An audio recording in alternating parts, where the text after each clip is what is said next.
Bon, bah va falloir choisir son camp. Entre celui-là et celui-là. Alors, le deuxième, non, non, c'est pas des BZ, hein. Mais j'explique. Après le générique. Générique.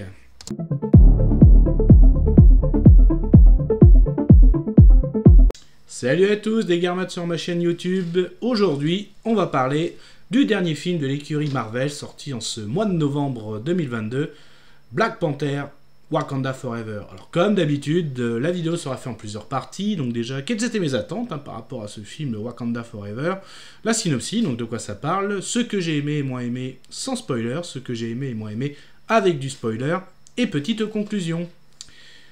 Alors mes attentes, beaucoup d'attentes déjà, donc sans rappeler bien sûr les circonstances de ce film, donc à savoir que le rôle de Black Panther a été décerné à, j'ai envie de dire, Monsieur Boseman, qui malheureusement nous a quittés suite à une maladie. Donc forcément, Marvel a décidé de ne pas recaster l'acteur et donc de en gros faire aussi mourir le Black Panther actuel du MCU, de l'univers de Marvel au cinéma. Donc mes attentes, comment ils allaient amener ça au cinéma, j'entendais beaucoup de ça, comment ils allaient amener la mort de T'Challa, comment l'impact, comment ça allait être amené, l'hommage forcément aussi qu'ils allaient faire à la fois au personnage et à l'acteur, donc beaucoup d'attentes par rapport à ça. Sinon, point de vue de l'histoire, c'était annoncé, donc on annonce Namor, donc ce personnage Marvel, en gros l'équivalent, le Aquaman de Marvel, allait être présent, donc pareil, des attentes, comment allait être amené leur Atlantis aussi, si je fais les références. Qui sera le nouveau Black Panther? Si maintenant on avait des gros doutes, est-ce que ce sera Shuri, est-ce que ce sera un autre, une autre? Donc ça aussi j'avais des attentes forcément par rapport à ça. Il y avait aussi, ils ont annoncé une série avec Iron Heart et qu'en fait elle ferait ses débuts dans ce film. Donc c'est pareil, comment va être introduit ce personnage, mais aussi comment va se passer les suites du Wakanda, parce que personnellement j'avais beaucoup aimé le premier film Black Panther. Donc qu'est-ce qu'allait donner cette suite? Donc voilà pour mes attentes. Donc la synopsis, de quoi ça parle? Forcément, le Wakanda est en deuil, donc le film, en gros, commence directement avec la mort du roi T'Challa. Donc, même si là, je suis pas trop en mode spoil, donc je parlerai peut-être un petit peu plus les causes qu'ils ont énoncées dans le film. Donc voilà, le roi est mort, donc là, c'est sa maman, la reine Ramonda, qui prend le pouvoir, qui monte sur le trône. Donc il vit forcément avec tout un pays en deuil, et ils apprennent en gros qu'il y a une autre menace par rapport au vibranium, parce que je rappelle qu'il est en deuil, mais ce pays aussi n'a plus de protecteur, parce que dans le 1, quand Killmonger avait pris le pouvoir, il avait fait en sorte de brûler toutes les fleurs qui donnent le pouvoir du Black Panther. Certes, ils avaient réussi à en récupérer une pour le donner à T'Challa, pour qu'il récupère ses pouvoirs, mais étant donné qu'il n'y avait plus la fleur qui était imbibée un petit peu avec la météorite et de vibranium, qui donnait le pouvoir Black Panther, donc ce pays, certes, a toujours du vibranium, mais n'a plus son protecteur et son roi. Donc en gros, plus de Black Panther, et une nouvelle menace, parce que peut-être qu'il n'y a pas du vibranium qui est tombé que sur Wakanda, il y en a peut-être qui est tombé dans l'eau, et donc forcément le monde aussi, parce que je rappelle que le roi T'Challa avait ouvert le Wakanda au monde en faisant découvrir le vibranium, la source numéro 1 au niveau énergie, technologie, tout en fait. Et donc forcément, le monde s'intéresse, et les grandes nations, au vibranium, et notamment tout ça a des conséquences par rapport à un peuple qui vit sous l'eau, et notamment son roi, Namor, et en fait menace directement le Wakanda. Donc on peut s'attendre aussi à un conflit entre le Wakanda et le monde sous l'eau. Et donc justement, on va suivre cette histoire entre un pays endeuillé, sans son protecteur, face à de nouvelles menaces, des menaces extérieures, aussi bien sur terre que sur mer. Voilà, je pense que j'ai bien résumé. Qu'est-ce que j'en ai pensé? Alors, déjà, qu'est-ce qu'on avait pensé? Déjà, de bien, qu'est-ce que j'ai bien aimé? Bon, je pense que le casting est très très bon. Donc oui, vous allez retrouver les personnages que vous appréciez. Donc Letitia Wright dans le rôle de Shuri, donc Angela Bassett dans le rôle de la reine Ramonda, c'est toujours elle. Donc là c'est Dominique Thorne qui joue Riri Williams, alias Iron Heart. Nakia aussi est présent, donc on va dire l'amour de Black Panther, je parle de T'Challa. donc joué par Lupita, je prononce peut-être mal, je crois que c'est Nyong'o, je crois qu'il y avait un N séparé, je sais plus, je l'avais noté, effectivement. Au Wakanda, oui, j'oublie pas, M'Baku, joué par Monsieur Duck, Winston Duck. Voilà, en gros, les personnages principaux. Donc, Namor est joué par... alors, pareil, je l'avais noté, je crois qu'en plus, il a 2 prénoms, enfin, je sais plus, je crois que c'était Tenoch Huerta Medja, pardon si je prononce mal. On retrouve aussi notre, comme ils aiment bien l'appeler, leur colonisateur préféré, l'américain Ross, voilà, donc Everett Ross, pas le général Ross, donc joué par Martin Freeman, qu'on avait vu notamment dans la saga du Hobbit. Voilà, en gros, dans les personnages qu'on retrouve, ça fait plaisir de les revoir, très bon casting. Aussi, moi j'avais aussi une attente, est-ce que le personnage avait des doutes, est-ce que Atuma allait être là dans le monde de l'océan? Oui, il est bien présent. Donc là, ce que j'ai bien aimé, le casting, j'ai envie de dire, en gros, très content. Assez content aussi la façon dont a été amené on va dire l'hommage déjà. Donc le début du film commence l'hommage donc à Monsieur Bosman, je vais appeler comme ça tout le long de la vidéo, je sens. Très très bon, la cérémonie au Wakanda, donc l'enterrement voilà, de leur roi, un peuple qui enterre son roi. Très très bien aussi comment la mort a été amenée, donc là je suis non spoil, bon, il y a un lien aussi avec... moi j'ai fait un lien en tout cas avec ce qui lui est arrivé en vrai à ce monsieur. Donc ça j'ai bien aimé aussi, l'hommage. L'hommage est très très beau, la cérémonie est très très belle. Alors peut-être, je vais peut-être déjà enchaîner avec ce que j'ai moins aimé. Enfin, c'est pas ce que j'ai moins aimé, c'est pour ça que... En fait, on sait que le Wakanda voilà, est connu, c'est, je pense, dans l'univers du MCU, là on était rendu au niveau de la chronologie. C'est l'armée la plus puissante sur Terre, l'armée avec les armes qu'elles ont. Je pense que j'aurais aimé quand même qu'il y a une personne présente à la cérémonie, peut-être pas des Avengers, mais quelqu'un, peut-être comme Bucky Barnes. Bucky Barnes, on sait que Wakanda l'a hébergé, donc il doit beaucoup au roi T'Challa. J'aurais aimé le voir à la cérémonie. Alors après, est-ce qu'on voulait vraiment une cérémonie contre nous, contre Wakanda? Il y a peut-être ça aussi. Mais j'aurais aimé, je sais pas, au moins, ou après la cérémonie, de voir qu'il était là, t'es dans un bâtiment, qu'il a tout vu d'une vitre. J'aurais aimé voilà, un petit caméo de quelqu'un, comme l'enterrement de Tony Stark, voilà, le roi T'Challa était là, avec, je crois qu'il y avait Okoye, sa sœur et la reine, Shuri, enfin sa sœur Shuri et la reine, il me semble, j'ai plus la scène en tête, mais ils étaient là. J'aurais aimé, voilà, ça reste un petit détail. Qu'est-ce que j'ai bien aimé aussi? Namor, j'ai beaucoup apprécié ce personnage, donc ses scènes de combat sont très sympas. Son origine aussi est très sympa, son objectif, donc on est clairement dans le anti-héros, donc voilà, il fera tout pour son peuple, il est prêt vraiment à tout faire pour son peuple, jusqu'à tuer, donc on est vraiment aussi dans, un peu, comme que ce soit dans le monde de DC ou dans le monde de Marvel, voilà, on vit sous l'eau, on a une haine envers les hommes de la surface, dans le monde d'ici, ils appellent ça les surfaciens, voilà, là le monde de la surface, voilà, chacun le pourquoi du comment, donc un petit peu pareil, il y a un petit peu des origines, un petit peu qui viennent de sur Terre et tout ça, mais voilà, donc c'est plutôt pas mal. Donc après effectivement, voilà, Aquaman est déjà sorti au cinéma chez DC, porté par un grand Jason Momoa, le 2 va arriver, donc là forcément, ça va rivaliser, ça c'est clair et net. Et même j'ai envie de 2 fois pire, parce que quelque chose qui m'a fait un peu... moi ça m'a marqué, alors comme vous le savez, au mois de décembre, Avatar, la voix de l'eau va sortir. Alors moi je vais au cinéma, je vais voir mon petit Black Panther. Bande-annonce, qu'est-ce qui va arriver? Bon, super bande-annonce. En plus, je suis allé voir en 3D Black Panther, donc bande-annonce 3D d'Avatar. Donc c'est très beau, ça s'annonce encore très très beau. Donc on sait, Avatar, les personnages... Oui, le bleu est assez une couleur imposante chez ces personnages. Et quand tu te tapes à Wakanda Forever et que tu vois que les habitants de l'eau, de chez Marvel, sont bleus aussi, mais le bleu est franchement pas beau. Quand tu viens de te taper, juste avant le film qui commence, la bande-annonce... Tu fais waouh, et quand tu vois les mecs non c'est pas les Atlantes, j'ai même plus retenu le nom du peuple, je m'embrouille. En gros les hommes de l'océan, le peuple de l'océan de Marvel, c'est ça fait ouais. Quand même, après avoir vu la bande-annonce d'Avatar, pardon, mais c'est pas beau quoi. En gros, moi ça m'a fait ça. En gros, c'est pas de bol, mais bon, ça m'a fait directement ça, c'est clair. Donc tant que j'y suis dans le monde aquatique, donc moi Namor très bon roi, très bon personnage, très bon anti-héros, j'ai beaucoup aimé. Pareil, j'ai trouvé ça très très sombre. Après, est-ce que ça a voulu montrer que c'était un peu les méchants du film? Je trouvais que le monde aquatique était très très sombre, hein. Là, ça m'a rappelé des plongées, hein, dans les mers bretonnes, hein, ça aussi c'est. Mais là, par rapport justement, on peut pas s'empêcher de faire le lien, hein, par rapport à Aquaman, c'est très très. Alors après, ça aurait peut-être fait un copier-coller aussi, voilà.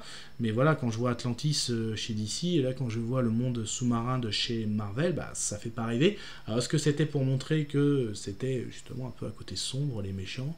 Après voilà, Namor a dit, voilà, il a fait quelque chose aussi pour apporter de la lumière, j'en dis pas plus.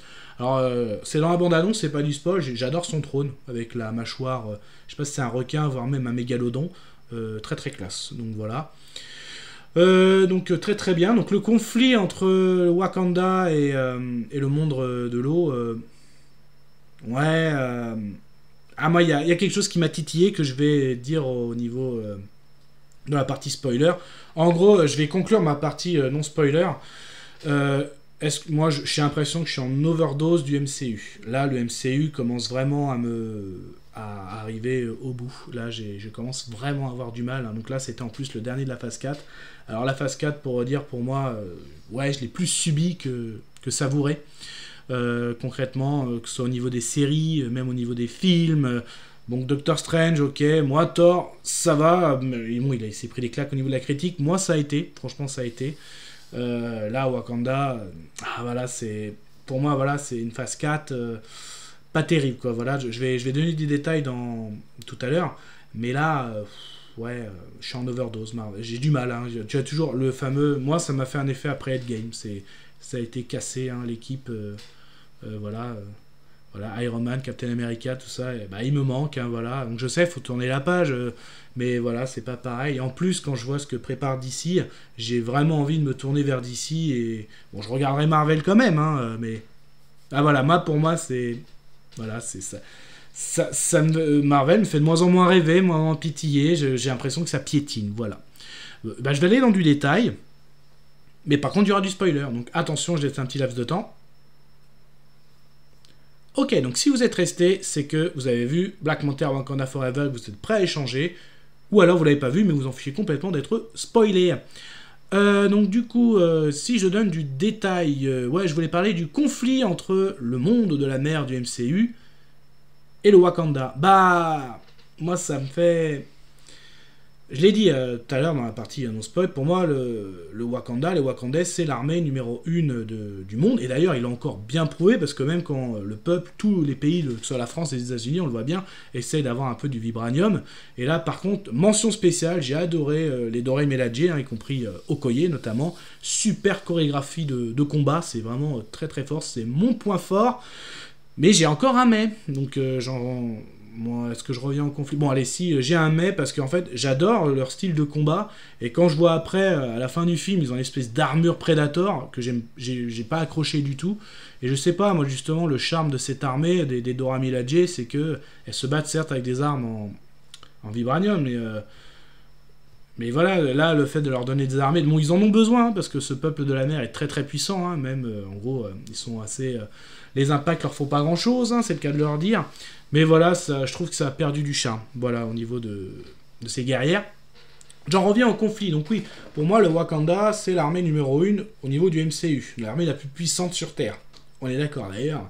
Ça a été elle, hein, l'armée principale face à Thanos et la sienne. Bon, je vais pas refaire Endgame. Donc là, on voit que Namor, en gros, c'est l'armée qui va rivaliser, voire même le film, tu le sens, limite, est plus puissante. Donc là, tu as le conflit, limite, allez, je vais dire la 4e guerre mondiale, enfin 5e, si je dis que l'attaque de Thanos à New York plus à Endgame, on va dire la 5e guerre mondiale. Là, tu as la 5e guerre mondiale qui se prépare entre le monde de la mer et le Wakanda. Bah, où sont les Avengers, j'ai envie de dire, surtout qu'ils sont en contact tout le temps avec le Wakanda. On le voyait dans Endgame, quand Black Widow, là, elle parle avec Rocket, notamment pour gérer un peu sur le terrain, elle parle avec Captain Marvel pour l'espace, elle parle avec Okoye pour notamment faire le lien avec le Wakanda, qui est l'armée numéro 1 sur Terre. Et là, rien, donc le plus gros conflit du monde, en gros, depuis Thanos, la plus grosse guerre se prépare... est en place, même il y a le conflit, on le voit dans le film. Et là, rien, les Avengers... Bon, voilà, ça m'a fait bizarre. Et d'ailleurs, si je fais le lien chez DC, bah, c'est dans Flashpoint, où notamment Aquaman et Wonder Woman se fait la guerre. Bah, justement, l'intérêt, c'est ça, c'est que Flash, Batman, Cyborg interviennent hein, pour empêcher ce conflit. Donc c'est... Voilà, bon, ça... Après, voilà... Je chipote, mais moi, ça m'a fait ça. Je sais quand je vois... Voilà, ils le disent en plus, on est au 30e film du MCU. Bah, justement, les Avengers sont quand même bien posés depuis le temps. Il y a eu des guerres, des grosses guerres. Et là, en gros, t'annonces la plus grosse guerre depuis Thanos, et pas un Avenger, pas... Bon, enfin bref. Voilà. Au niveau des personnages, donc Namor, j'en ai parlé. Là, Shuri, je vais aller dans le spoiler, j'en ai pas parlé parce que, bah oui, c'est elle, la future Black Panther, donc oui, donc le fait qu'elle a réussi à recréer une fleur, plutôt pas mal, hein, de façon très intelligente, mais du coup, donc Shuri a dû évoluer, forcément, en devenant la Black Panther. Bah, moi c'est mon avis aussi, moi j'adorais la Shuri de Black Panther, donc le 1, dans Avengers Infinity War, j'adorais hein, la scientifique du Wakanda, j'adorais ce personnage. Et là, le fait qu'elle va devenir... comment elle a évolué, donc certes, bon, elle est endeuillée de partout, hein, j'ai envie de dire, son père, son frère.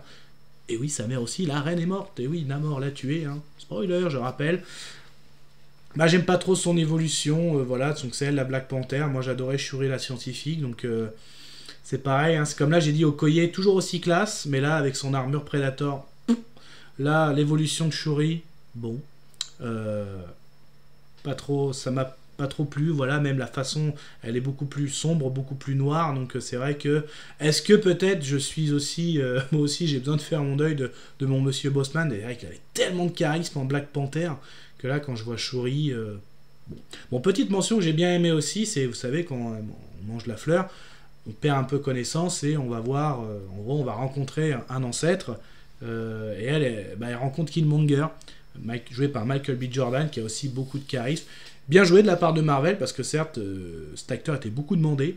Après, voilà, non, il est mort. Voilà. La bonne façon de l'introduire dans le film, bah, c'était ça. Donc là, bien joué, franchement. Très bonne scène hein, avec lui. Hein, donc franchement, très très bon. Non, mais franchement... voilà, à part... oui, la reine, bon, j'ai parlé de son destin tragique. Anakia, oui, que ça c'est dans la scène post-générique. Oui, Nakia a eu un enfant avec T'Challa, donc qui a déjà quelques années. Hein, c'est pas un bébé, hein, mais après ils l'ont bien expliqué. Hein, ils voulaient ils l'ont caché. Ils voulaient aussi pour pas lui donner la pression au niveau du trône.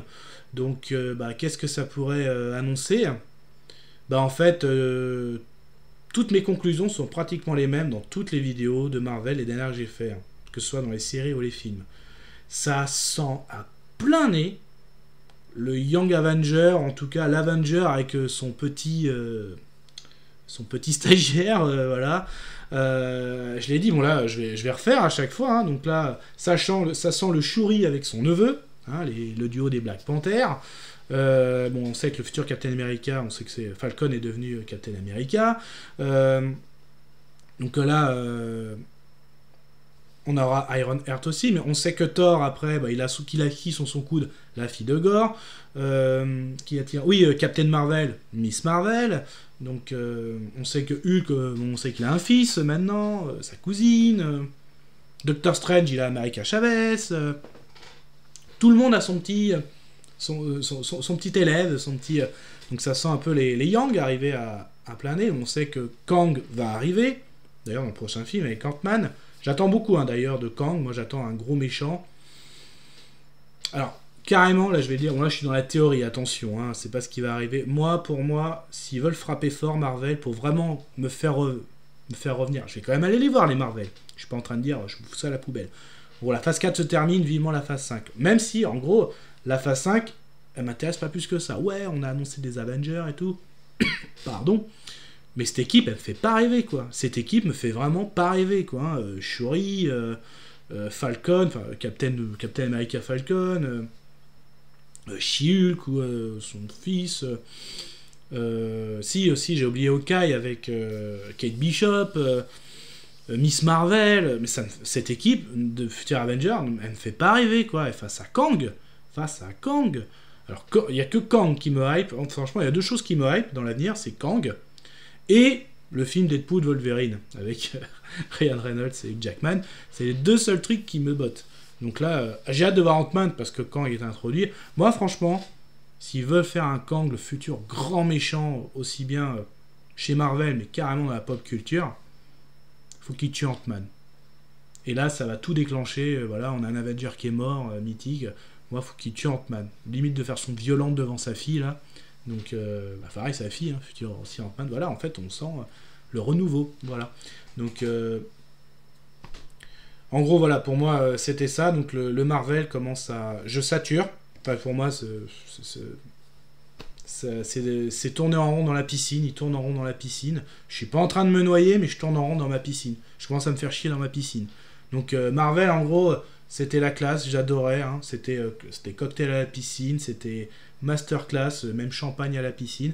Mais là, je suis pas en train de couler, hein, mais je tourne en rond là. Là, je me fais un peu chier à faire mes longueurs là. Donc là, il me faudrait, là, il me faut d'autres attractions, il me faut d'autres vagues là. Donc j'attends beaucoup de Kang.